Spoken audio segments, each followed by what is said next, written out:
نحمده ونستعينه ونؤمن به ونتوكل عليه ونعوذ بالله من شرور أنفسنا ومن سيئات أعمالنا من يهده الله فلا مضل له ومن يضلل فلا هادي له وأشهد أن لا إله إلا الله وحده لا شريك له وأشهد أن محمدا عبده ورسوله أرسله بالهدى ودين الحق ليظهره على الدين كله ولو كره المشركون يا أيها الذين آمنوا اتقوا الله حق تقاته ولا تموتن إلا وأنتم مسلمون يا أيها الناس اتقوا ربكم الذي خلقكم من نفس واحدة وخلق منها زوجها وبث منهما رجالا كثيرا ونساء واتقوا الله الذي تساءلون به والأرحام إن الله كان عليكم رقيبا يا أيها الذين آمنوا اتقوا الله وقولوا قولا سديدا يصلح لكم أعمالكم ويغفر لكم ذنوبكم ومن يطع الله ورسوله فقد فاز فوزا عظيما أما بعد فإن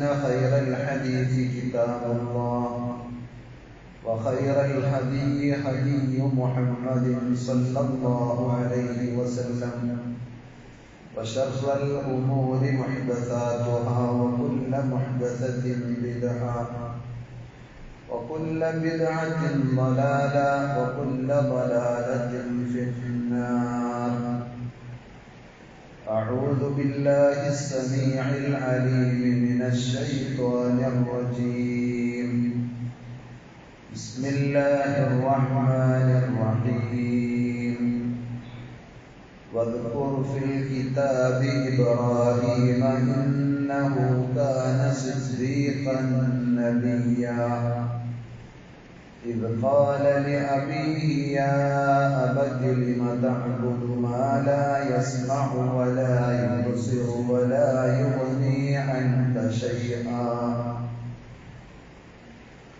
ആദരണീയനായ സഹോദരന്മാരെ, സഹോദരികളെ, അള്ളാഹുവിൻ്റെ വിധിവിലക്കുകൾ ശരിയായ രൂപത്തിൽ പഠിച്ച് മനസ്സിലാക്കുവാനും ജീവിതത്തിൻ്റെ എല്ലാ മേഖലകളിലും അവ പരമാവധി സൂക്ഷിച്ചുകൊണ്ട് പടച്ചറബിനോട് നന്ദിയുള്ളവരായി തഖ്വയിൽ അധിഷ്ഠിതമായ ജീവിതം നയിക്കുവാൻ പരിശ്രമിക്കണമെന്ന് സ്വന്തത്തോടെന്ന പോലെ നിങ്ങൾ ഓരോരുത്തരോടും ആമുഖമായി ഓർമ്മപ്പെടുത്തുകയാണ്, വസിയ്യത്ത് ചെയ്യുകയാണ്. റഹ്മാനായ റബ്ബ് നമുക്കെല്ലാവർക്കും അതിനുള്ള തൗഫീഖ് നൽകി അനുഗ്രഹിക്കുമാറാകട്ടെ. അല്ലാഹു സുബ്ഹാനഹു വ തആലയുടെ അനുഗ്രഹങ്ങളിൽ വെച്ച് ഏറ്റവും വലുതും വിലമതിക്കാനാവാത്തതുമായ ഒന്നാണ് വിശ്വാസിയെ സംബന്ധിച്ചിടത്തോളം ഹിദായത്ത് ലഭിച്ചു എന്നത്. അല്ലാഹുവിന്റെ തൗഹീദ് ഉൾക്കൊള്ളുവാനും ദീനിന്റെ താൽപര്യങ്ങൾ അനുസരിച്ച് ജീവിക്കുവാനും കഴിയുക എന്ന അതുല്യമായ നേട്ടം കൈവരിച്ച ഓരോരുത്തർക്കും ആ അനുഗ്രഹത്തോട് നന്ദി ചെയ്യേണ്ട ബാധ്യതയുണ്ട് എന്ന് പ്രത്യേകം പറയേണ്ടതില്ല. നാം അറിഞ്ഞ സത്യം മറ്റുള്ളവരിലേക്ക് എത്തിച്ചു കൊടുക്കുക, കൈമാറുക എന്നത് അതുകൊണ്ട് തന്നെ ഒരു വിശ്വാസിയുടെ മേൽ ബാധ്യതയായ സംഗതിയാണ്. റസൂലുള്ളാഹി സ്വല്ലല്ലാഹു അലൈഹി വസല്ലമയുടെ അനുചരന്മാർ അഥവാ സ്വഹാബത്ത് അതിന്റെ മഹത്വം മനസ്സിലാക്കി ഏറ്റെടുത്ത് നിർവഹിച്ച ബാധ്യതാ നിർവഹണത്തിന്റെ ഭാഗമായിട്ടാണ് നമുക്കൊക്കെ ഇസ്ലാം അറിയാനും ഉൾക്കൊള്ളുവാനും സാധിച്ചത്. നബി സല്ലല്ലാഹു അലൈഹി വസല്ലമയുടെ സ്വഹാബത്തിൽ വളരെ ചുരുക്കം ആളുകളുടെ മാത്രമേ ഖബറുകൾ മദീനത്തെ ഖബർസ്ഥാനിൽ അഥവാ ബഖീഇലുണ്ട് എന്നുള്ളത് കൂടി ചരിത്രത്തിൽ നമ്മൾ ഓർത്തെടുക്കേണ്ട ഒരു സംഗതിയാണ്. അഥവാ നബി സല്ലല്ലാഹു അലൈഹി വസല്ലമയുടെ ആഹ്വാനം സ്വീകരിച്ചുകൊണ്ട് ഈ സന്ദേശം കിട്ടാത്ത ആളുകളിലേക്ക് നിങ്ങൾ എത്തിച്ചു കൊടുക്കണമെന്ന നിർദ്ദേശം അവർ ശിരസാവഹിച്ചുകൊണ്ട് ലോകത്തിന്റെ അഷ്ടദിക്കുകളിലേക്കും അവർ മദീനയിൽ നിന്ന് പുറപ്പെട്ടു പോയ ചരിത്രം നമുക്ക് കാണുവാൻ സാധിക്കും. വലിയ പുണ്യവും പ്രാധാന്യവും അതിനുണ്ട്. ദീൻ മനസ്സിലാക്കി നമ്മൾ നന്നായി ജീവിക്കുക എന്നത് മാത്രമല്ല, അത് മറ്റുള്ളവരിലേക്ക് എത്തിച്ചു കൊടുക്കുന്നതിനും വലിയ പുണ്യമുണ്ട് ഇസ്ലാമിൽ. പരിശുദ്ധ ഖുർആൻ പറഞ്ഞതുപോലെ വമൻ അഹ്സനു ഖൗലൻ മിമ്മൻ ദആ ഇലല്ലാഹി വഅമില സ്വാലിഹാ വഖാല ഇന്നനി മിനൽ മുസ്ലിമീൻ. അല്ലാഹുവിലേക്ക് ക്ഷണിക്കുന്നവനേക്കാൾ ഏറ്റവും നല്ല വാക്ക് പറയുന്നവൻ മറ്റാരുണ്ട് എന്നാണ് ഖുർആൻ ചോദിച്ചത്. നബി സല്ലല്ലാഹു അലൈഹി വസല്ലം പറഞ്ഞു മൻ ദല്ല അലാ ഖൈരിൻ ഫലഹു മിസ്ലു അജ്രി ഫാഇലിഹി. നമ്മളൊരു നല്ല കാര്യം മറ്റൊരാൾക്ക് പറഞ്ഞു കൊടുത്താൽ അയാൾ ആ നന്മ സ്വീകരിച്ച് എന്തെല്ലാം കർമ്മങ്ങൾ ചെയ്യുന്നോ, അയാളുടെ ജീവിതത്തിൽ എത്ര കണ്ടത് പുലർത്തി പോരുന്നോ, അതിന്റെയൊക്കെയും പ്രതിഫലം അയാൾക്ക് കിട്ടുന്നത് പോലെ അതിൽ ഒട്ടും കുറവ് അയാൾക്ക് വരുത്താതെ തന്നെ അള്ളാഹു നമുക്കും തരുമെന്നാണ്. അപ്പൊ എത്രമാത്രം പുണ്യമുള്ള സംഗതിയാണ് നമ്മൾ മനസ്സിലാക്കിയ കാര്യങ്ങൾ മറ്റുള്ളവരിലേക്ക് എത്തിച്ചു കൊടുക്കുക എന്ന ദീനി ദഅവത്തിനുള്ളിൽ. അതിൽ മഹാനായ ഖലീലുല്ലാഹി ഇബ്രാഹിം നബി അലൈഹി സ്വലാത്തു വസ്സലാമിയുടെ ജീവിതം നമുക്ക് കുറെ പാഠങ്ങൾ പകർന്നു നൽകുന്നുണ്ട്. ആ ഒരു രീതിയിൽ ഇബ്രാഹിം നബി അലൈഹി സ്വലാത്തു വസ്സലാമിയെ മനസ്സിലാക്കുവാനും ഇബ്രാഹിം നബിയുടെ മഹത്തായ മില്ലത്ത് ആ മാർഗത്തിലും പിൻപറ്റുവാൻ നമുക്ക് സാധിക്കണം.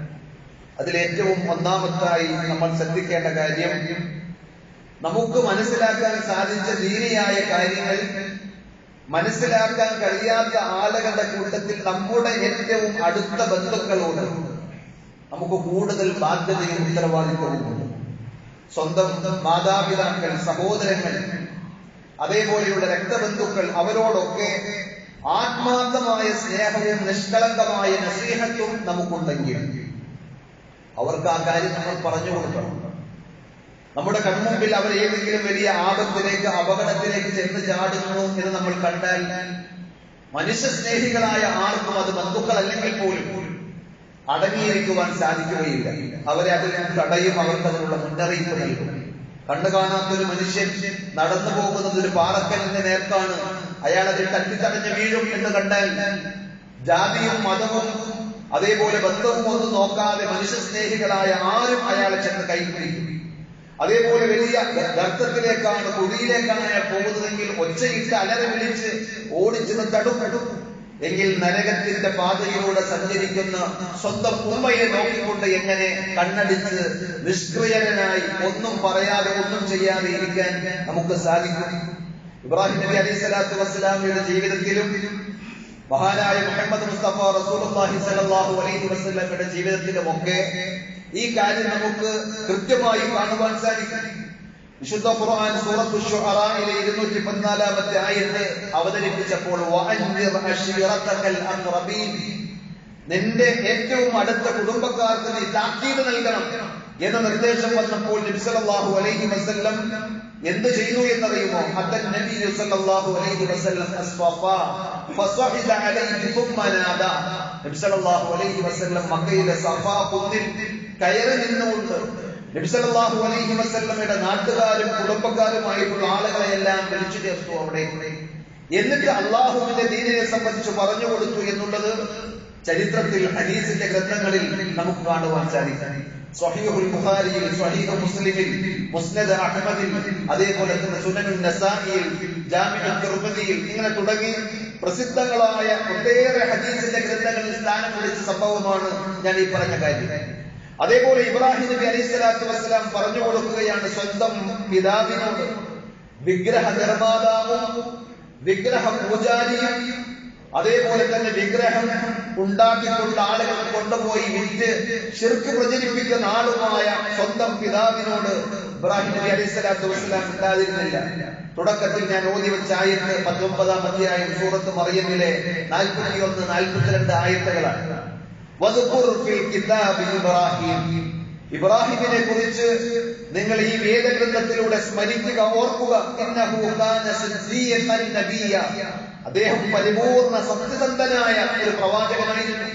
എന്നിട്ട് അല്ലാഹു പറഞ്ഞു, ഇത് ഖാല ലി അബീഹി, അദ്ദേഹം തന്റെ പിതാവിനോട് പറഞ്ഞ സന്ദർഭം, യാ അബതി, എന്റെ പൊന്നു പിതാവേ, ലിമ തഅബുദു മാ ലാ യസ്മഉ വലാ യുബ്സിറു വലാ യുഗ്നി അൻക ശൈഅ, നിങ്ങൾ എന്തിനാണ് ഇബാദത്ത് ചെയ്യുന്നത്? യാതൊന്നും കേൾക്കുവാൻ കഴിയാത്ത, ഒന്നും കാണാൻ കഴിയാത്ത, ഒരു ഉപകാരവും താങ്കൾക്ക് ചെയ്തു തരാൻ കഴിയാത്ത ഈ വിഗ്രഹത്തിനെ എന്തിനു വാപ്പ നിങ്ങൾ ആരാധിക്കുന്നു എന്ന് ചോദിച്ചത് ഇബ്രാഹിം നബി അലൈഹി സ്വലാത്തു വസ്സലാം ഈ ഉത്തരവാദിത്വ നിർവഹണത്തിന്റെ ഭാഗമായിട്ടാണ്. വേണമെങ്കിൽ വാപ്പയെ എഴുതിത്തള്ളാമായിരുന്നു, അല്ലെങ്കിൽ ഇവരൊന്നും പറഞ്ഞാൽ കേൾക്കുകയില്ല, ചൊവ്വാവുകയില്ല എന്ന ഒരു മുൻവിധിയോടുകൂടി വേറെ എവിടേക്കെങ്കിലും പോകാമായിരുന്നു. പക്ഷേ ഏറ്റവും കടപ്പാടുള്ള കുടുംബ ബന്ധുക്കളോട്, ഏറ്റവും അടുത്ത മാതാപിതാക്കളോട് ആ ദൗത്യം നിർവഹിക്കുവാൻ നമുക്ക് സാധിക്കണം. അതാണ് ഇബ്രാഹിം നബി അലൈഹി സ്വലാത്തു വസ്സലാമയുടെ മാതൃക നമുക്ക് പഠിപ്പിക്കുന്ന, പകർന്നു തരുന്ന പാഠങ്ങളിൽ ഒന്നാമത്തേത്. അതേപോലെ അവർ തെറ്റിന്റെ വഴികളിലാണെങ്കിൽ തന്നെ ബഹളവും കലഹങ്ങളും അടിപിടിയുമായിട്ടല്ല നമ്മൾ അവരെ സമീപിക്കേണ്ടത്. മാന്യമായ രീതിയിൽ നസീഹത്തോടുകൂടി അവരുമായി ഇടപഴകുവാനും അവർക്ക് കാര്യങ്ങൾ പറഞ്ഞു കൊടുക്കുവാനും സാധിക്കണം. ഇബ്രാഹിം നബി അലൈഹി സ്വലാത്തു വസ്സലാമയുടെ ഈ ചരിത്രം പറയുന്ന സൂറത്ത് മറിയമിലെ 41 മുതലുള്ള ആയത്തുകൾ പരിശോധിച്ചാൽ കൂടുതലായി ആവർത്തിച്ചു വരുന്നൊരു ശൈലിയുണ്ട്. യാ അബതി എന്നൊരു പദപ്രയോഗം. എന്റെ പൊന്നു പിതാവേ എന്നാണ് അതിന്റെ സാമാന്യമായ മലയാള പരിഭാഷ. ഏതെങ്കിലും തരത്തിൽ ദേഷ്യം പിടിപ്പിക്കുന്ന ഒരു ശൈലിയോ ഒരു ആക്രോശത്തിന്റെ രീതിയോ ഒന്നുമല്ല ഇബ്രാഹിം നബി അലൈഹി സ്വലാത്തു വസ്സലാം സ്വീകരിച്ചത്. പൊന്നു പിതാവേ, പൊന്നുപ്പ എന്ന് പറഞ്ഞുകൊണ്ട് വിളിക്കുകയാണ്. അങ്ങനെ ഏറ്റവും വലിയ ഉത്തരവാദിത്വം നിർവഹിക്കുമ്പോൾ ആ ഒരു നിയന്ത്രണം വിട്ടുപോകാതെ, ശരിയാണ്, അവർ തെറ്റിലൂടെയാണ് പോകുന്നത്, അവർ ചിലപ്പോൾ നമ്മെ പരിഗണിക്കുന്നുണ്ടാവുകയില്ല, നമ്മുടെ വാക്കുകൾക്ക് ചെവി തരുന്നുണ്ടാവുകയില്ല. എന്നാലും എന്റെ വാപ്പ നരകത്തിലേക്ക് പോയിക്കൂടാ എന്നുള്ള ആത്മാർത്ഥമായ സ്നേഹവും ആഗ്രഹവും ഉണ്ടെങ്കിൽ ആ വാപ്പയോട് അടുത്ത് ചേർന്ന് നിന്ന് വാപ്പയുടെ കൈപിടിച്ച് തലയിൽ തടവി സ്നേഹത്തോടുകൂടി പലതും നമുക്ക് പറയാനുള്ള ആ ഒരു സാഹചര്യം ഉണ്ടാക്കി ആ വാപ്പയോട് ഗൗരവത്തോടുകൂടി തന്നെ കാര്യങ്ങൾ പറഞ്ഞു കൊടുക്കണം. ലോകം കണ്ട ഏറ്റവും വലിയ ധിക്കാരിയും പോക്കിരിയുമായിരുന്നല്ലോ ഫിർഔൻ എന്ന് പറയുന്ന വ്യക്തി. ആ ഫിർഔനിന്റെ അടുക്കലേക്ക് മൂസാ നബി അലൈഹി സ്വലാത്തു വസ്സലാമിയെയും ഹാറൂൻ നബി അലൈഹി സ്വലാത്തു വസ്സലാമിയെയും അള്ളാഹു പറഞ്ഞേക്കുമ്പോൾ കൊടുക്കുന്ന നിർദ്ദേശമുണ്ട്.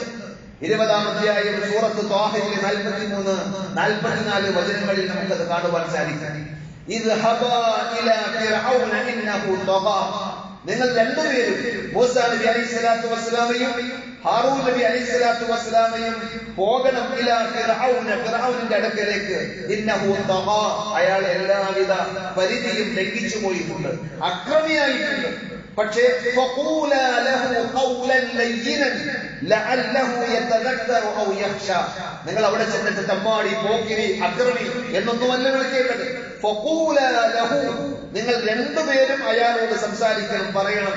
ഖൗലൻ ലയ്യിനൻ, ഏറ്റവും മാന്യമായ, സോഫ്റ്റായ, മാതൃകായോഗ്യമായ വർത്തമാനങ്ങൾ പറയണം. ലഅല്ലഹു യതദക്കറു ഔ യഖ്ശാ, ഒരുപക്ഷേ അയാൾ ഉറ്റാലോചിക്കുകയും ഭയപ്പെട്ട് സത്യം ഉൾക്കൊണ്ട് തിരിച്ചു വരികയും ചെയ്തേക്കാം. അള്ളാഹ്ക്കറിയാം അയാൾ നന്നാവുകയില്ല.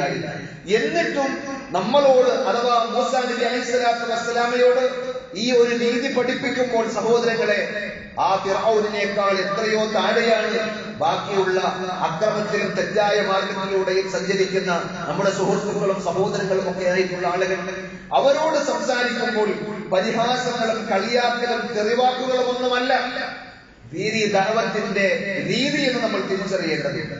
റസൂലുള്ളാഹി സ്വല്ലല്ലാഹു അലൈഹി വസല്ലം സ്വഹാബത്തിന് പറഞ്ഞേക്കുമ്പോഴും പ്രത്യേകം പറഞ്ഞു കൊടുക്കുന്നുണ്ട്.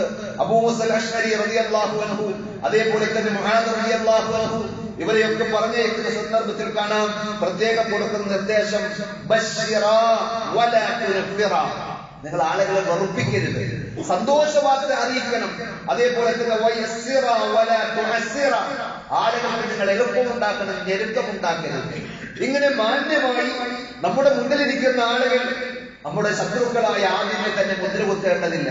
അവരോട് ഇസ്ലാമിന്റെ അധ്യാപനങ്ങൾ മാന്യമായി വളരെ സ്നേഹത്തോടുകൂടി ഗുണകാംക്ഷയോടുകൂടി പകർന്നു കൊടുക്കുവാൻ സാധിക്കുക എന്നത് ഇബ്രാഹിം നബി അലൈഹി സ്വലാത്തു വസ്സലാമയുടെ ജീവിതം നമുക്ക് പകർന്നു തരുന്ന മറ്റൊരു പാഠമാണ്. അതേപോലെ തന്നെ പറയുന്ന കാര്യങ്ങളിൽ വ്യക്തത വേണം.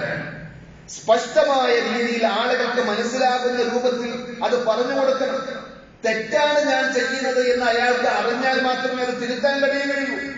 അങ്ങനെയാണ് നബി സല്ലല്ലാഹു അലൈഹി വസല്ലമയെ സംബന്ധിച്ച് പണ്ഡിതന്മാർ പറയുന്നത് കാണുവാൻ സാധിക്കും. അഫ്സഹുൻ നാസി ബയാന, ആളുകളുടെ കൂട്ടത്തിൽ ഏറ്റവും വ്യക്തമായി സ്ഫുടമായി സംസാരിക്കുന്ന, അവ്യക്തതകളില്ലാതെ കാര്യങ്ങൾ വിശദീകരിക്കുന്ന ആളായിരുന്നു റസൂലുള്ളാഹി സ്വല്ലല്ലാഹു അലൈഹി വസല്ലം. ചിലപ്പോൾ ഒരു കാര്യം തന്നെ ആവർത്തിച്ച് പറഞ്ഞു കൊടുക്കും ആളുകൾക്ക് മനസ്സിലാക്കാൻ വേണ്ടി. ഇബ്രാഹിം നബി അലൈഹി സ്വലാത്തു വസ്സലാം സ്വന്തം വാപ്പയോട് പറഞ്ഞപ്പോഴും ആ തൗഹീദിന്റെ വചനങ്ങൾ എത്ര ക്ലിയർ കട്ടായി പറഞ്ഞു കൊടുത്തു എന്നറിയോ? യാ അബത്തി ലിമ തഅബുദു മാ ലാ യസ്മഉ വലാ യുബ്സിറു വലാ യുഗ്നി അൻക ശൈഅ. ഈ കല്ലുകൊണ്ടുണ്ടാക്കിയ അല്ലെങ്കിൽ മണ്ണുകൊണ്ട് നിങ്ങൾ ഉണ്ടാക്കിയ വിഗ്രഹങ്ങൾ, അവർ യാതൊന്നും കേൾക്കാത്ത, യാതൊന്നും കാണാത്ത, ഒരു ഉപകാരവും ചെയ്യാത്ത വസ്തുക്കളല്ലേ, എന്തിനാണ് അതിന്റെ മുന്നിൽ ആരാധന അർപ്പിക്കുന്നത് എന്ന് ചോദിക്കുമ്പോൾ വളരെ വ്യക്തമാണ് ആരാധിക്കപ്പെടുന്നവരുടെ ദുർബലതയും നിസ്സഹായതയും അതേപോലെ തന്നെ തൗഹീദിന്റെ കൃത്യതയും വ്യക്തതയും അവിടെ നമുക്ക് മനസ്സിലാക്കുവാൻ സാധിക്കും.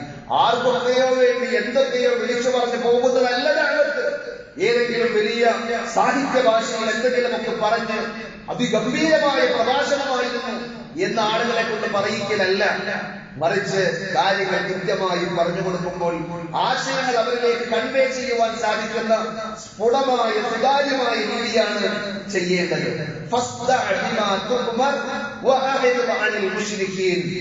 നബി സല്ലല്ലാഹു അലൈഹി വസല്ലമയുടെ സൂറത്തുൽ ഹിജ്റിലെ 94ാമത്തെ വചനത്തിലൂടെ അല്ലാഹു കൽപ്പിച്ചതും അങ്ങനെ തന്നെയാണ്. നിന്നോട് കൽപ്പിക്കപ്പെടുന്ന കാര്യം നീ വ്യക്തി തുറന്ന് വ്യക്തമാക്കി ആളുകൾക്ക് പറഞ്ഞു കൊടുക്കണം. അഹ്ലുസുന്നയുടെ ഒരു വ്യതിരിക്തത പണ്ഡിതന്മാർ വിശദീകരിക്കാറുണ്ട്. അൽ വുളൂഹ്, കാര്യങ്ങളിൽ ആശയങ്ങളിലുള്ള വ്യക്തതയാണ്, സ്പഷ്ടതയാണ് അഹ്ലുസുന്നയുടെ വ്യതിരിക്തത. വേറെ ചില ആളുകളുടെ വാക്കുകൾ കേട്ടാൽ കുറെ കേട്ടുകഴിഞ്ഞ് എന്തപ്പോ അയാൾ പറഞ്ഞത് എന്ന് തിരിച്ചറിയാൻ കഴിയാത്ത രീതിയിൽ ആയിപ്പോകുന്ന അവസ്ഥ ഉണ്ടാകരുത്. വളരെ വ്യക്തമായി പറയാൻ സാധിക്കണം. അതേപോലെ തന്നെ തൗഹീദിന്റെ യുക്തിഭദ്രതയും ബഹുദൈവത്വത്തിന്റെ അഥവാ ശിർക്കിന്റെ ബാലിശതയും ഈ സ്പഷ്ടമായ സംസാരത്തിലൂടെ ആളുകൾക്ക് മനസ്സിലാക്കുവാൻ സാധിക്കും. ചിന്തിക്കുന്നില്ലേ സങ്കടങ്ങൾ പറയുന്നവരുടെ അവസ്ഥ? പ്രാർത്ഥിക്കുവാൻ വേണ്ടി അല്ലെങ്കിൽ നമ്മുടെ മനസ്സിന്റെ വേദനകളും സങ്കടങ്ങളും ഇറക്കി വെക്കുവാൻ വേണ്ടി പോയി നിൽക്കുന്നത് ആരുടെ മുന്നിലാണ്? അവർക്ക് കേൾക്കാൻ കഴിയുന്നില്ല, കാണാൻ കഴിയുന്നില്ല, സഹായിക്കാൻ കഴിയുന്നില്ല. ഈ വസ്തുത ബോധ്യപ്പെടുത്തിക്കൊണ്ട് വാപ്പയോട് സംസാരിക്കുമ്പോൾ റെസ്പെക്ട് ഒട്ടും കുറയാതെ തന്നെ യാ അബത്തി എന്ന് വിളിച്ചുകൊണ്ട് വളരെ വ്യക്തമായി പറയുന്നുണ്ട്. സഹോദരങ്ങളെ, ഇതുപോലെ നമ്മുടെ ഉമ്മയോടും നമ്മുടെ വാപ്പയോടും നമ്മുടെ സഹോദരങ്ങളോടും പറയുവാൻ സാധിച്ചാൽ ആരാധ്യന്റെ ദുർബലതയെ സംബന്ധിച്ച് ഖുർആൻ പറഞ്ഞു തന്നതുപോലെ എന്നിവിടെ പറഞ്ഞതുപോലെ വ്യത്യസ്തങ്ങളായ ശൈലികളിൽ വിവിധങ്ങളായ വചനങ്ങളിൽ അള്ളാഹു ആവർത്തിച്ചു പറഞ്ഞതാണ്. 22-ാം അധ്യായം സൂറത്തുൽ ഹജ്ജിലെ 73-ാമത്തെ ആയത്തിൽ എല്ലാ മനുഷ്യരെയും വിളിച്ചുകൊണ്ട് യാ അയ്യുഹന്നാസ് മുറിബ മസ്അലുൻ ഫസ്തമിഉ ലഹു, നിങ്ങൾക്കിതാ ഒരു ഉപമ വിശദീകരിച്ചു തരികയാണ്, എല്ലാവരും അത് ശ്രദ്ധിച്ചു കേൾക്കണം എന്ന് പറഞ്ഞുകൊണ്ട് അള്ളാഹു പഠിപ്പിച്ചൊരു കാര്യം സൂറത്തുൽ ഹജ്ജിലെ 73-ാമത്തെ ആയത്തിൽ നമുക്ക് കാണുവാൻ സാധിക്കും. ബഹുദൈവത്വം പേറിയിട്ടുള്ള സങ്കടങ്ങളും ആവലാദികളും ആവശ്യങ്ങളും ആഗ്രഹങ്ങളും ഒക്കെ പടച്ച റബ്ബല്ലാത്ത ആരുടെ മുന്നിൽ സമർപ്പിക്കുന്നുവോ, പ്രാർത്ഥനകളായി, നേർച്ചകളായി, വഴിപാടുകളായി, ആരാധനകളായി അവരോടൊക്കെ പറയാൻ പറ്റുന്ന വളരെ കൃത്യമായ മനുഷ്യബുദ്ധിയോട് ദിശയോട് സംസാരിക്കുന്ന ഖുർആനിന്റെ ശൈലി നമുക്ക് കാണുവാൻ സാധിക്കും. എന്താണ് അവരോട് പറയുന്നത്? നിങ്ങൾ വിളിച്ചു പ്രാർത്ഥിക്കുന്ന ആളുകൾ അല്ലാഹ് അല്ലാത്ത ആരെയല്ല നിങ്ങൾ വിളിച്ചു തേടുന്നുവോ ആരാധിക്കുന്നുവോ പ്രാർത്ഥിക്കുന്നുവോ അവരാരും ഒരു ഈച്ചയെ പോലും പഠിച്ചിട്ടില്ല. ദുർബലരാണവർ എന്ന് മാത്രമല്ല നിങ്ങൾ നേർച്ചകളായി, വഴിപാടുകളായി അവരുടെ മുമ്പിൽ കൊണ്ടുപോയി വെക്കുന്ന നിവേദ്യങ്ങളിൽ, നേർച്ച വസ്തുക്കളിൽ ഒരു ഈച്ച വന്നിരുന്ന് അതിൽ നിന്ന് വല്ലതും തട്ടിയെടുത്തു കൊണ്ടുപോയാൽ ആ ഈച്ചയിൽ നിന്ന് പോലും അത് തിരിച്ചു പിടിക്കുവാൻ കഴിയാത്ത അങ്ങേയറ്റം ദുർബലരാണവർ. എന്നിട്ട് അവരോടാണ് നിങ്ങൾ നിങ്ങളുടെ നീറുന്ന പ്രശ്നങ്ങളും കണ്ണീരും വേദനകളും ഒക്കെ ചെന്ന് പറയുന്നത്. തേടുന്നത് നിങ്ങളോ ദുർബലനാണ്, നിങ്ങൾ ആരോടാണോ തേടുന്നത് അവരും ദുർബലൻ തന്നെ. വിവരമുള്ള ബുദ്ധിയുള്ള ആളുകൾക്ക് ചേർന്നതാണോ ഇത് എന്നാണ് ഖുർആൻ ചോദിച്ചത്. ഇതേപോലെ വിശുദ്ധ ഖുർആൻ സൂറത്തു സുമറിലെ 38-ാമത്തെ ആയത്തിൽ ചോദിക്കുന്നുണ്ട്. ബുദ്ധിയുള്ള വിവേകമുള്ള ചിന്താശേഷിയുള്ള എല്ലാവരോടുമായി ഖുർആൻ ചോദിക്കുകയാണ്. മക്കയിലുള്ള ബഹുദൈവ വിശ്വാസികൾ അവർ അല്ലാഹ് അല്ലാത്തവരോട് പലരോടും വിളിച്ചു തേടുമായിരുന്നു. മക്കളില്ലെങ്കിൽ, രോഗമുണ്ടായാൽ, അതേപോലെ പലതരത്തിലുള്ള ആഗ്രഹങ്ങളും ആവശ്യങ്ങളും ഉണ്ടെങ്കിൽ അല്ലാഹ് അല്ലാത്ത പലരെയും അവർ വിളിച്ചു പ്രാർത്ഥിച്ചിരുന്നു. പക്ഷെ അവരാരും ഈ ലോകം പടച്ചതാണ് എന്ന് അവർക്ക് വിശ്വാസമില്ല. ആകാശങ്ങളെയും ഭൂമികളെയും പടച്ചതാരാണ് എന്നവരോട് ചോദിച്ചാൽ ആകാശങ്ങളെ പടച്ചതാരാ, ഭൂമിയെ സൃഷ്ടിച്ചതാരാ എന്ന് സാക്ഷാൽ അബൂജഹലിനോടും ഉത്ബത്തിനോടും ശൈബത്തിനോടും ചോദിച്ചാൽ അവരെല്ലാവരും പറയും അല്ലാഹ് തന്നെയെന്ന്. എങ്കിൽ ചോദിക്കും നബിയെ, അല്ലാഹുവിന് പുറമെ നിങ്ങൾ വിളിച്ചു തേടുന്നവരെല്ലാവരും അല്ലാഹ് എനിക്ക് ഏതെങ്കിലും ദുരിതം നിശ്ചയിച്ചിട്ടുണ്ടെങ്കിൽ ഈ നേർച്ചക്കാരും ഈ വഴിപാടിന്റെ ആളുകളും നിങ്ങൾ മഹാന്മാരായി കരുതുന്ന ആളുകൾ ആരെങ്കിലും എന്റെ ദുരിതം, അല്ലാഹ് നിശ്ചയിച്ച ദുരിതം മാറ്റിത്തരാൻ അവർക്ക് ആർക്കെങ്കിലും കഴിയുമോ? ഇനി പടച്ചറപ്പ് എനിക്ക് വല്ല അനുഗ്രഹവും ചെയ്യാൻ ഉദ്ദേശിച്ചിട്ടുണ്ടെങ്കിൽ പടച്ചറപ്പ് വിധിച്ച ആ റഹ്മത്ത് തടയാൻ ഇവർക്ക് ആർക്കെങ്കിലും സാധിക്കുമോ? എല്ലാവരുടെയും ഉത്തരം ഒന്ന് തന്നെ, ഇല്ല, അല്ലാഹ് തീരുമാനിച്ചാൽ അത് തന്നെ നടക്കുകയുള്ളൂ.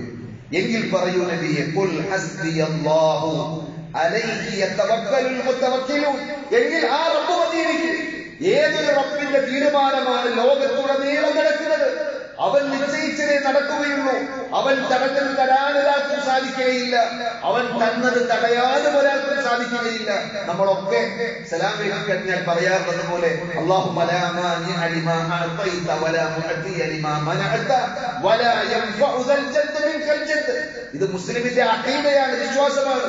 പക്ഷേ എന്നിട്ടും ആ റബ്ബിനോട് ചോദിക്കേണ്ട കാര്യങ്ങൾ റബ്ബല്ലാത്തവരോട് ചോദിക്കുമ്പോൾ ഖുർആൻ സൂറത്തുൽ സുമറിലെ തന്നെ തൊട്ട് മുകളിലുള്ള ആയത്തിൽ ചോദിച്ചതുപോലെ അലൈസല്ലാഹു ബികാഫിൻ അബ്ദാ, ഈ പടച്ച റബ്ബ് പോലെ അവന്റെ അടിമക്ക് ഏത് ആവശ്യങ്ങളും ഏത് സങ്കടങ്ങളും ഏത് ആഗ്രഹങ്ങളും ചോദിക്കുവാനും പറയാനുമായിട്ട്.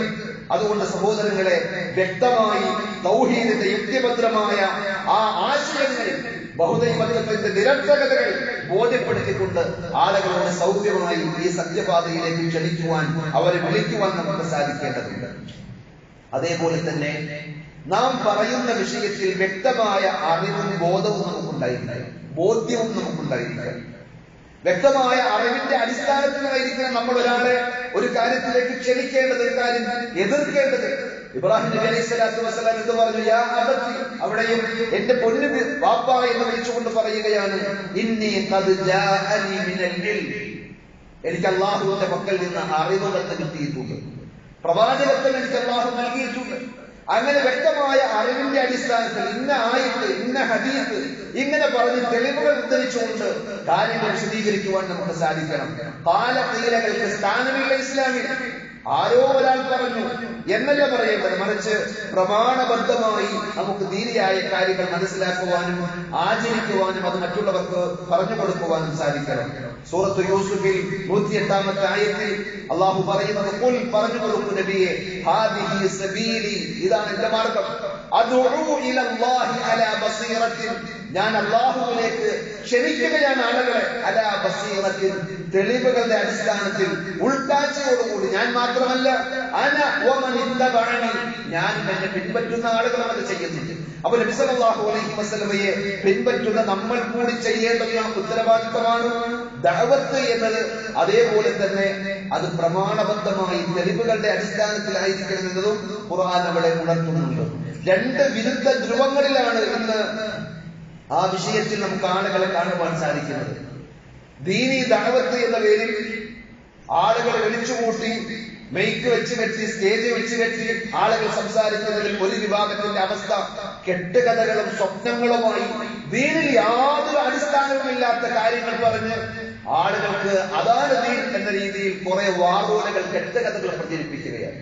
വേറെ ചില ആളുകൾ ആ കാര്യങ്ങളൊക്കെ അബദ്ധമാണ്, ഇന്നതാണ് ശരി, ആയത്തുകൾ പലതും അറിയാം, ഹദീസുകളിലൂടെ പലതും പഠിച്ചിട്ടുണ്ട് എങ്കിലും നമ്മളൊന്നും ആലിമീങ്ങളല്ല, അതുകൊണ്ട് പറയാൻ പാടില്ല, ദഅവത്ത് നമുക്ക് പറ്റിയതല്ല എന്ന് പറഞ്ഞുകൊണ്ട് അതിന്റെ നേരെ വിപരീതം നിൽക്കുന്നത് കാണുവാൻ സാധിക്കും. എന്നാൽ ശരിയായ നിലപാട്, അവിടെയുള്ള വസതിയത്ത്, മധ്യമ നിലപാട് എന്താണ് എന്ന് ചോദിച്ചാൽ പറയുന്ന കാര്യങ്ങളിൽ അറിവുണ്ടാവുക എന്നതാണ്. അതല്ലാതെ എല്ലാ വിഷയങ്ങളിലും അറിവുള്ള ഒരാളും ലോകത്തുണ്ടാവുകയില്ല. എല്ലാം തികഞ്ഞ ആലിമായിട്ട് നമുക്ക് ദഅവത്ത് നിർവഹിക്കാൻ സാധിക്കുക എന്നത് ലോകത്ത് നടക്കാൻ പോകുന്നുള്ള സംഗതിയല്ല. അതാണ് ഈ വിഷയത്തിൽ അറിവിന്റെ അടിസ്ഥാനത്തിൽ ദഅവത്ത് ചെയ്യണമെന്ന് പറഞ്ഞപ്പോൾ പണ്ഡിതന്മാരൊക്കെ പറഞ്ഞത് ബിമാ യദ്ഉ ഇലൈഹി, നീ ഏതൊരാശയത്തിലേക്കാണോ ആളുകളെ ക്ഷണിക്കുന്നത് അതിനെ സംബന്ധിച്ച് നിനക്ക് അറിവുണ്ടായിരിക്കണം. നീ അത് തെറ്റാണ് ആളുകളോട് വിലക്കുന്നത്, അത് തെറ്റാണ് എന്നുള്ള ധാരണയും അറിവ് നിനക്കുണ്ടായിരിക്കണം. അതല്ലാതെ കേവലം നീ അങ്ങനെ ഊഹിച്ച് വിചാരിച്ച് ചിലത് കൽപ്പിക്കും ചിലത് വിലക്കുകയും ചെയ്യുമ്പോൾ സത്യത്തിൽ അത് വിലക്കേണ്ട കാര്യമായിരിക്കുകയില്ല, അതല്ലെങ്കിൽ മറ്റേത് കൽപ്പിക്കേണ്ടത് ആയിരിക്കുകയില്ല. അങ്ങനെ ഏതാണോ പറയുന്നത് ആ വിഷയത്തിലുള്ള അറിവും അതേപോലെ തന്നെ കൃത്യമായ ധാരണയും ഉണ്ടായിരിക്കണം എന്നതാണ് ഒരു കാര്യം. അതല്ലാതെ എല്ലാ വിഷയത്തിലും അറിവുണ്ടാവുക എന്നതൊരിക്കലും പ്രായോഗികമല്ല. പിന്നെ അല്ലാഹു അല്ലാത്തവരെ ആരാധിക്കുന്ന ആരും വാസ്തവത്തിൽ പിശാചിനെയാണ് ആരാധിക്കുന്നത് എന്നുള്ള കാര്യം.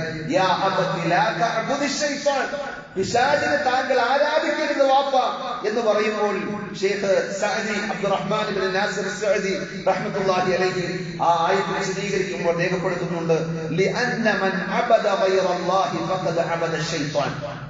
അല്ലാഹു അല്ലാത്ത ആരെ ഒരാൾ ആരാധിക്കുന്നുവോ, പടച്ച റബ്ബിനോട് ചോദിക്കേണ്ട കാര്യം അല്ലാഹ് അല്ലാത്തവരോട് ഒരാൾ ചോദിക്കുന്നുവെങ്കിൽ വാസ്തവത്തിൽ അയാൾ പിശാചിനെയാണ് പൂജിക്കുന്നത്, ആരാധിക്കുന്നത് എന്നാണ്. പിശാചിനെ നേരിട്ട് തന്നെ പൂജിക്കുന്ന ആരാധിക്കുന്ന ആളുകളെയും സമൂഹങ്ങളെയും നമുക്ക് കാണുവാൻ സാധിക്കുമെങ്കിലും അതേപോലെ തന്നെ മഅസിയത്തുകളെല്ലാം അള്ളാഹുവിനെ ധിക്കരിച്ചുകൊണ്ട് ചെയ്യുന്ന ഏത് തെറ്റുകളും പടച്ച റബ്ബിനോടുള്ള അനുസരണക്കേടും പിശാചിനുള്ള അനുസരണവുമാണ് എന്നുള്ളതും നമ്മൾ തിരിച്ചറിയേണ്ടതുണ്ട്.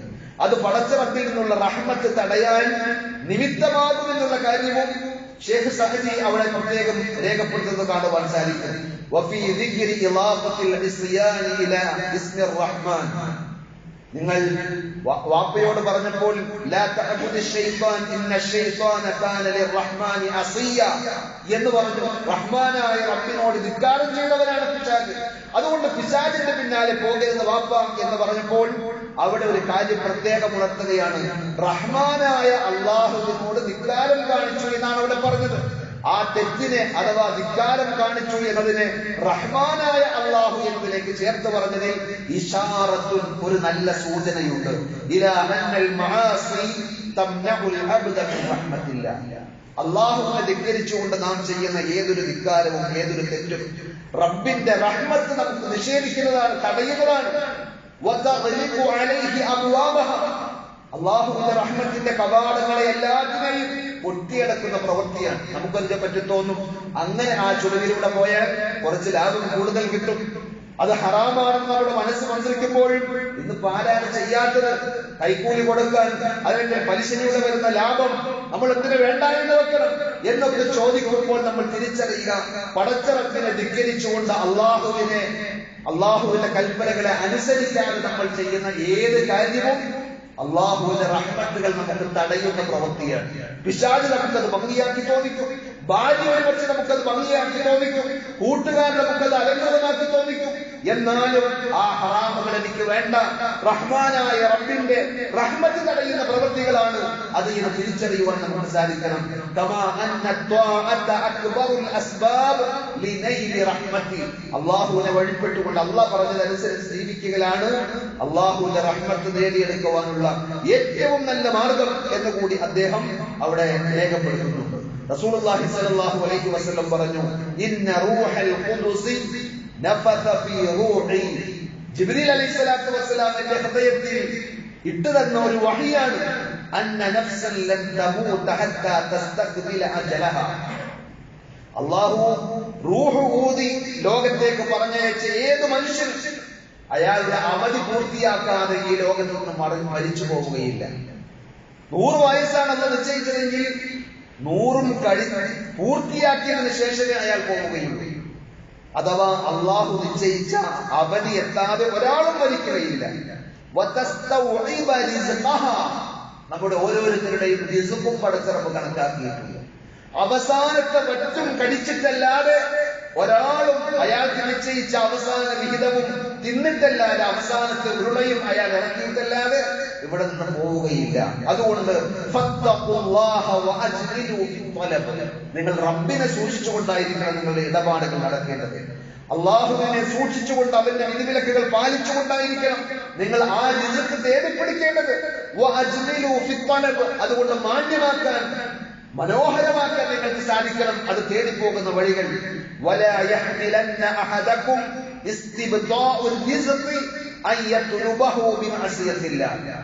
നിങ്ങൾക്ക് റിസ്ക് വേഗം കിട്ടിയില്ല, നിങ്ങൾ വിചാരിച്ചത് പെട്ടെന്നായില്ല എന്നതുകൊണ്ട് അള്ളാഹുവിനെ ധിക്കരിച്ചുകൊണ്ട് കുറുക്കുവഴികളിലൂടെ അത് തേടിപ്പിടിക്കാൻ ഒരാളും തന്നെ പ്രേരിപ്പിക്കാതിരിക്കട്ടെ എന്നാണ് നബി സല്ലല്ലാഹു അലൈഹി വസല്ലം പറഞ്ഞത്.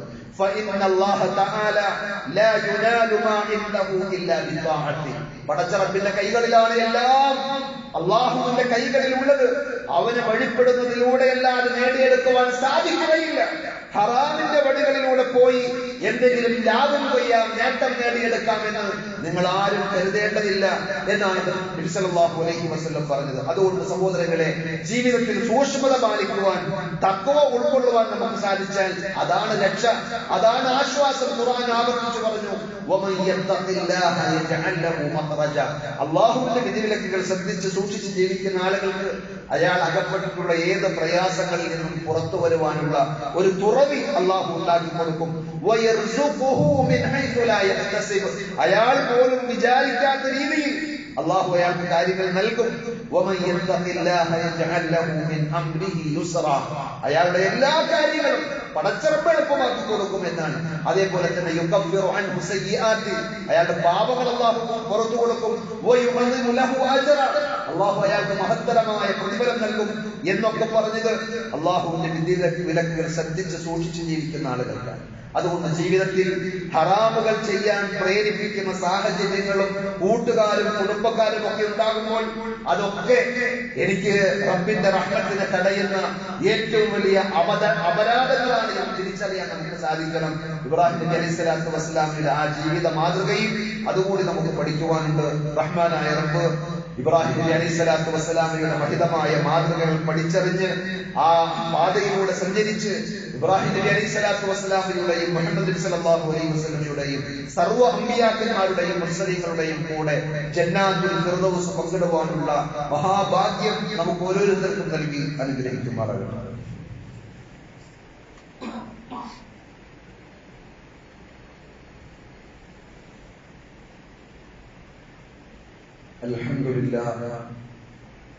അൽഹംദുലില്ലാഹി റബ്ബിൽ ആലമീൻ والصلاة والسلام على أشرف الأنبياء والمرسلين نبينا محمد وعلى آله وأصحابه وسلم تسليما كثيرا.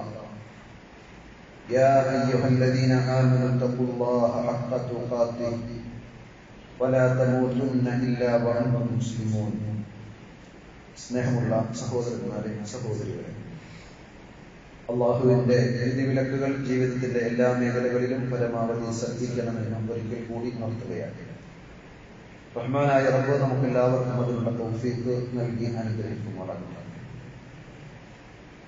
ദഅവത്തിന്റെ മേഖലയിലേക്ക് നമ്മൾ മനസ്സിലാക്കിയ കാര്യങ്ങൾ വളരെ അടുത്ത ആളുകളോട് വളരെ സ്നേഹത്തിൽ തന്നെ നമ്മൾ പറഞ്ഞാലും പക്ഷെ കേൾക്കുന്ന ആളുകളുടെ പ്രതികരണങ്ങൾ ഒരു പക്ഷേ നമ്മളെ സന്തോഷിപ്പിക്കുന്നതും നമ്മൾ വിചാരിക്കുന്നതും ആഗ്രഹിക്കുന്നതും പോലെ ആയിക്കൊള്ളണമെന്നില്ല. അഥവാ ദഅവത്തിന്റെ പാത പട്ടു വിരിച്ചതായിരിക്കുകയില്ല എന്നുള്ള കാര്യം നമുക്ക് ഓർമ്മയുണ്ടാകണം. ജാഗ്രത വേണം. ക്ഷമയും സഹനവും ഒക്കെ നമുക്ക് കൈക്കൊള്ളുവാൻ സാധിക്കണം. എതിരാളികൾ എക്കാലത്തും ഉണ്ടായിട്ടുണ്ട്. ഉപദ്രവങ്ങൾ, കുതന്ത്രങ്ങൾ എക്കാലത്തും ഈ കാലഘട്ടത്തിൽ പ്രത്യേകിച്ചു. അപ്പൊ നമ്മുടെ ശൈലി മോശമായിട്ടില്ലെങ്കിലും, നമ്മുടെ നസീഹത്ത് ഒട്ടും കുറഞ്ഞിട്ടില്ലെങ്കിലും, തെളിവുകൾ സമർപ്പിക്കുന്നതിൽ നമുക്കൊന്നും കഴിയാനില്ല. തെളിവുകൾ നമ്മൾ കൊടുത്തിട്ടുണ്ടെങ്കിലും വളരെ മോശമായ ആക്രോശങ്ങളും പരിഹാസങ്ങളും ചീത്തവിളികളും ഒക്കെ ഉണ്ടായേക്കാം. അത് വിചാരിച്ച് പേടിച്ച് മിണ്ടാതെ പോകണം എന്നല്ല ഇബ്രാഹിം നബി അലൈഹി സ്വലാത്തു വസ്സലാമയുടെ മാതൃക നമുക്ക് പറയുന്നത്. ആ വാപ്പയെ എത്ര കണ്ട് ആദരിച്ച് സ്നേഹത്തോടെ വിളിച്ചാണ് കാര്യങ്ങൾ വ്യക്തമായി വിശദീകരിച്ചു കൊടുത്തത്.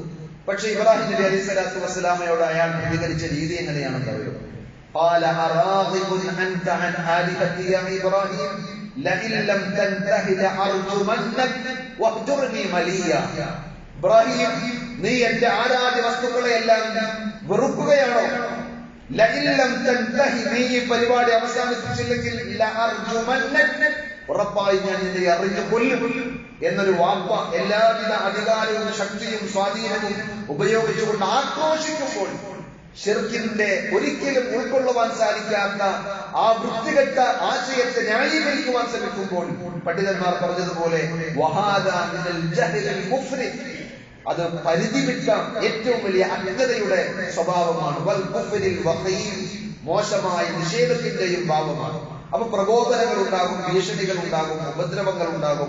അവിടെയെല്ലാം ക്ഷമിക്കുവാനും സഹിക്കുവാനും ഒരു പ്രബോധകന് വേണ്ട ഏറ്റവും വലിയ സുപ്രധാനമായ ഗുണങ്ങളിൽ ഒന്നാണ് ആ ക്ഷമയും സഹനവും. ഫസ്ബിർ കമാ സബറ ഉലുൽ അസ്മി മിനർ റുസുൽ വലാ തസ്തഅജിൽ. പരിശുദ്ധ ഖുർആൻ സൂറത്തുൽ അഹ്ഖാഫിലെ 35-ാമത്തെ വചനത്തിലൂടെ പ്രവാചകൻ സല്ലല്ലാഹു അലൈഹി വസല്ലമയെ ഉപദേശിച്ചതുപോലെ ഫസ്ബിർ, നീ ക്ഷമിക്കണം, സഹിക്കണം. കമാ സബറ ഉലുൽ അസ്മി മിനർ റുസുൽ, ഉലുൽ അസ്മിൽപ്പെട്ട പ്രവാചകന്മാർ സഹിക്കുകയും ക്ഷമിക്കുകയും ചെയ്തതുപോലെ. അതുകൊണ്ട് അവിടെയും പ്രതികരണം മാന്യവും മാതൃകാപരവുമായിരിക്കാൻ നമുക്ക് സാധിച്ചാൽ തീർച്ചയായും അവിടെ വിജയിക്കുവാൻ നമുക്ക് സാധിക്കും. ഇബ്രാഹിം നബി അലൈഹി സ്വലാത്തു വസ്സലാം എങ്ങനെയാണ് പ്രതികരിച്ചത്? ഫഅജാബഹുൽ ഖലീൽ ജവാബ ഇബാദുർ റഹ്മാൻ. ഇബാദുർ റഹ്മാനിന്റെ ഒരു പ്രതികരണ ശൈലി ഖുർആൻ പഠിപ്പിക്കുന്നുണ്ട്. വഇദാ ഖാതബഹുൽ ജാഹിലൂന ഖാലൂ സലാമ, സുരക്ഷിതമായ മറുപടിയായിരിക്കും വിശ്വാസികൾ പറയുക. വിവരമില്ലാത്ത, അതേപോലെ തന്നെ ബോഷന്മാരായിട്ടുള്ള ആളുകൾ എന്തെങ്കിലും വൃത്തികേടുകളും അവിവേകങ്ങളും സംസാരിച്ചാൽ മാന്യമായി സംസാരിച്ച് അവിടെ നിന്ന് തടിയെടുക്കുന്ന രീതി, അത് അള്ളാഹുവിന്റെ ഇഷ്ടദാസന്മാരുടെ സ്വഭാവമാണ്.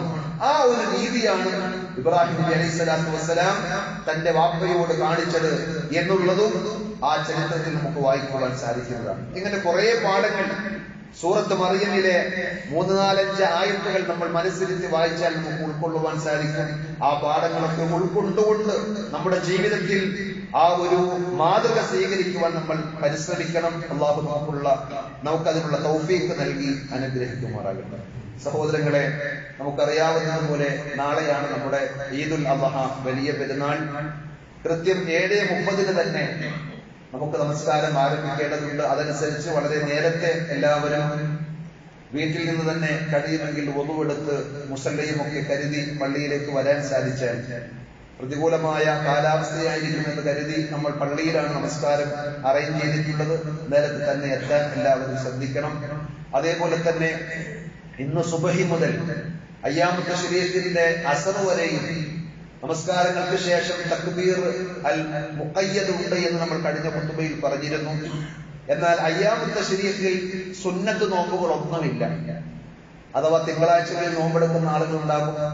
ഓരോ മാസത്തെയും 11, 12, 13 ദിവസങ്ങളിലൊക്കെ നോമ്പെടുക്കുന്ന ആളുകൾ ഉണ്ടാകും. 13, 14 ആ മാസത്തെ 3 ദിവസത്തെ നോമ്പ് അത് മാസത്തിന്റെ നടുവിൽ തന്നെ ആയിക്കൊള്ളണമെന്നില്ല, എപ്പോഴും നമുക്ക് എടുക്കാം. എന്നാൽ തിങ്കളാഴ്ച നോമ്പെടുക്കുന്ന ആളെ സംബന്ധിച്ചിടത്തോളം ഈ അയ്യാമുൽ തശ്രീഖിൽ വരുന്ന ഈ ദിവസങ്ങളിൽ ആ നോമ്പ് നമുക്ക് എടുക്കാൻ പറ്റുകയില്ല എന്നുള്ള കാര്യം കൂടി സാന്ദർഭികമായി ഓർമ്മിപ്പിക്കുകയാണ്. ബാക്കി എല്ലാ കാര്യങ്ങളിലും സജീവമായി നമുക്ക് നന്മകളിലൂടെ മുന്നേറുവാൻ സാധിക്കണം. ഏറ്റവും പടച്ചറപ്പിന്റെ അടുക്കൽ പ്രതിഫലങ്ങൾക്ക് അല്ലെങ്കിൽ നന്മകൾക്ക് സ്ഥാനമുള്ള ഈ ദിവസത്തിന്റെ സമയങ്ങളൊന്നും നഷ്ടപ്പെടുത്താതെ നന്മകൾ അധികരിപ്പിക്കുവാൻ നമ്മൾ ശ്രമിക്കുക. അള്ളാഹു നമുക്ക് എല്ലാവർക്കും അതിനുള്ള തൗഫീഖ് നൽകുമാറാകട്ടെ. ഉദ്ഹിയത്തിന്റെ കർമ്മങ്ങളിലും അതിന്റെ വിതരണ പ്രവർത്തനങ്ങളിലും ഒക്കെ എല്ലാവരും സഹകരിച്ച് അത് വളരെ നല്ല രീതിയിൽ പൂർത്തീകരിക്കുവാൻ നമുക്ക് സാധിക്കേണ്ടതുണ്ട്. അള്ളാഹു നമ്മുടെ നല്ല നല്ല ആഗ്രഹങ്ങളും ഉദ്ദേശങ്ങളും സഫലീകരിച്ചു തരുമാറാകട്ടെ. നമ്മുടെ ഇബാദത്തുകളിൽ വരുന്ന വീഴ്ചകളും കുറവുകളും എല്ലാം പരിഹരിച്ച് അള്ളാഹു നമ്മളിൽ നിന്ന് സ്വീകരിക്കുമാറാകട്ടെ. ലോകത്തിന്റെ വിവിധ ഭാഗങ്ങളിൽ ബുദ്ധിമുട്ടുകളും പ്രയാസങ്ങളും അനുഭവിക്കുന്ന നമ്മുടെ വിശ്വാസി സഹോദരങ്ങൾക്ക് അള്ളാഹു ആശ്വാസവും സമാധാനവും സഹായവും നൽകി അവരെയും നമ്മെയും പടച്ചറപ്പ് അനുഗ്രഹിക്കുമാറാകട്ടെ. اللهم اغفر للمؤمنين والمؤمنات والمسلمين والمسلمات الأحياء منهم والأموات إنك مجيب الدعوات يا قاضي الحاجات اللهم أعز الإسلام والمسلمين وأذل الشرك والمشركين اللهم أجرنا من النار اللهم أجرنا من النار وأدخلنا الجنة مع الأبرار ربنا آتنا في الدنيا حسنة وفي الآخرة حسنة وقنا عذاب النار صلى الله على نبينا محمد وعلى آله وأصحابه وسلم والحمد لله رب العالمين.